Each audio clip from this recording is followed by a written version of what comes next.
përshëndetje. Përshëndetje. A pranon ti përgjigjesh 33 pyetjeve për vërir 24? Patjetër, me shumë kënaqësi. Faleminderit.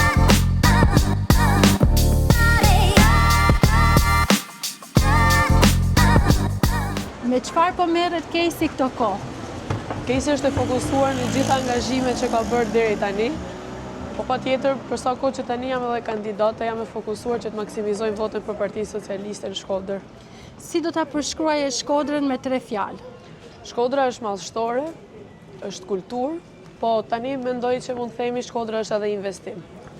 Çfarë do të bëje nëse do të kishe një ditë të plot vetëm për vete? Me angazhimet që kam tani në fushat, një ditë e plot vetëm për vete do të ishte një ditë e plot vetëm në krevat. Kujtimi yt më i bukur nga fëmijëria? Unë kam shumë kujtime nga fëmijëria, jam rritë një familje të madhe, me shumë kushëri, po do veçoja periudhën e verës kur unë rrija tek gjyshja. Gjëja më e shtrenjtë për ty? Familja, patjetër. Si e përballon presionin në momente të vështira? Besoj që tani kam filluar të reflektoj dhe po e marr pak me... po jap kohë vetes që të mendoj 10 herë para se të reagoj. Cili është libri që ka ndikuar më shumë tek ti? Ka pasur disa, po do veçoja Shpirtrat e humbur. A je supersticioze? A mendon se fati është i shkruar? Ma tregon ndoshta varësja pak, por besoj që fatin e bëjmë edhe vetë. Frika jote më e madhe? Besoj se të humbi njerëzit e dashur. Si të përshkruajnë miqtë e tu më të afërt? Mund përgjithsisht shuhem për shumë epitete, po ajo që më karakterizon gjithmonë është epiteti i zjarrit. Tipar i parë që ti vëre tek një person? Për arsye profesionale dhëmbët. A ke ndonjë zakon të keq që do të doje ta ndryshoje? Jam pak natyrë që i la gjanat për minutë fundit. Ushqimi yt i preferuar? Unë gjysha eme do thotë ti mesa më e mirë si hanë gjitha, kështu që nuk veçoj asnjë, ha çdo gjë. Vendi i preferuar për të udhëtuar?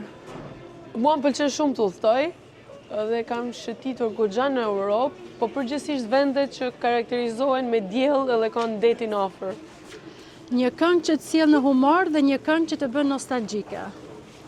Unë dëgjoj gjitha llojet e muzikave dhe nuk di të veçoj një specifikisht, por përgjithsisht dëgjoj muzikë ritmike. Cili është momenti më i vështirë që ke përjetuar? Unë besoj kam qenë me fat edhe çdo vështirësi që kam pas ka qenë e kalueshme. Si përballon dështimet? Dështimet i përballoj duke marrë guximin të ringrihem prapë për të vazhduar edhe për të arritur qëllimet e mia. Çfarë dëshiron të ndryshoj Casey në politikën shqiptare? Do preferoja që të vazhdoj edhe të dëgjoj akoma më shumë zëri të rive. Si ndikoi Akademia Politike në formimin tënd? Akademia Politike ka qenë një etapë shumë e rëndësishme sa i përket formimit tim politik, edhe besoj ka qenë një gur shumë vendimtar për atë çka unë jam sot këtu ku jam. Politikani i preferuar i Caseyt? Do të veçoja Ditmir Bushatin, ka qenë një ndër drejtuesit politik të parë me të cilët unë kam punu kur jam angazhu, edhe besoj edhe vota ime e parë ka ardhur në 2017, kështu që do ta veçoj nga të tjerët. Pse të ri duhet të angazhohen në politikë? Ka shumë arsye pse të ri duhet të angazhohen në politikë, po sot më shumë se kurrë zëri i trime po dëgjohet dhe të rit po promovohen, kështu që ne kemi mundësi të shkojmë aty ku duhet me energjinë e të rive.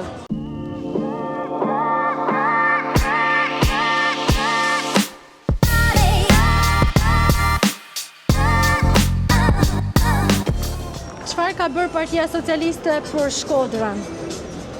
Shkodra ka 2 vite e cila po kthehet në identitet, po shkon aty ku duhet ishte gjithmonë dhe ne kemi plot investimet të cilat kanë ardhur në Shkodër, duke filluar me hyrjen e Shkodrës, me investimin e rrugës Dugaxhinit, me investimet brenda në qytet që po vjen nga bashkia, ka plot investime për të cilët Shkodra ka arsye pse të krenohet. Prioriteti yt nëse zgjidhesh deputete? Unë do të fokusohesha në 2 fusha kryesore, ajo për cilën unë kam studiuar, që është shëndetësia, edhe arsimi. Besoj se ka hapësirë akoma për të përmirësuar gjëra në arsim dhe në shëndetësi. Këshillat e kujt i merr gjithmonë parasysh? Unë përpiqem të marr mendimin e të gjithëve, po fokusohem tek këshillat e atyre njerëzve që janë ekspert kundrejt fushës për të cilën i pyes. Si do ta përshkruaje një ditë perfekte për ty? Një ditë perfekte për mu do ishte të zgjohesha pa alarm, të pija kafen me shumë qetësi, të mos vrapoja shumë, edhe mos kisha asnjë angazhim tjetër, po t'i dedikosha vetëm vetes.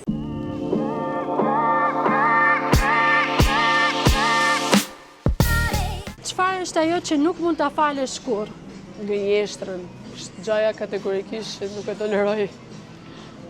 Çfarë do të bëje nëse do të kishe mundësinë të ndryshoje një gjë në të kaluarën tënde? Do t'i kisha dhënë prioritet disa gjanave më shumë se që i kam dhënë, po kjo besoj vjen edhe për arsye të moshës. Çfarë të bën më shumë krenare tek vetja? Besoj që gjatë gjithë këtyre viteve nuk kam humbur veten. Pika jote më e dobët? Pika jeme më e dobët është besimi i madh që kam te njerëzit. Komplimenti më i bukur që të është bërë? Që e ke zemrën shumë të bardhë.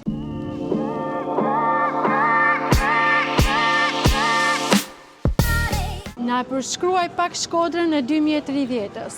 Shkodra 2030 është Shkodra një qytet si gjithë qytetet e tjera të Bashkimit Evropian. Është Shkodra që është rikthyer në identitet, është Shkodra e cila ka marrë ndryshimin e madh të investimeve të cilat po bëhen. Është Shkodra që ndoshta shumë prej nesh kemi ndorruar. Pse banorët e qarkut Shkodër duhet votojnë për ty? Unë jam një vajzë e re, e lindur dhe e rritur në Shkodër, me mundësi për të jetuar jashtë dhe për të punuar atje, por kam bërë këtë zgjedhje që të kthehem në Shkodër, të jetoj në Shkodër, të investoj në Shkodër, sepse e dua Shkodrën. Dhe sot kur gjithë po flasin për të rinj të cilët nuk e shohin Shqipërinë si një mundësi zgjedhje, unë po jap shembullin tim që të rinjt po duan, i gjejnë të gjitha mundësitë e zgjedhjes këtu në Shkodër. Unë kam vendosur që ta bëj jetën time këtu, dhe për gjithë qytetarët e Shkodrës që ndoshta dhe nuk më njohin, kanë mundësi që të më takojnë çdo ditë, edhe pas këtyre zgjedhjeve këtu, dhe besoj se kjo është një ndër arsyet kryesore. Pra unë jam një kandidate e cila ka vendbanimin në Shkodër, jetoj në Shkodër dhe do jem në Shkodër. Faleminderit shumë Kejsi për përgjigjet, suksese. Shumë faleminderit.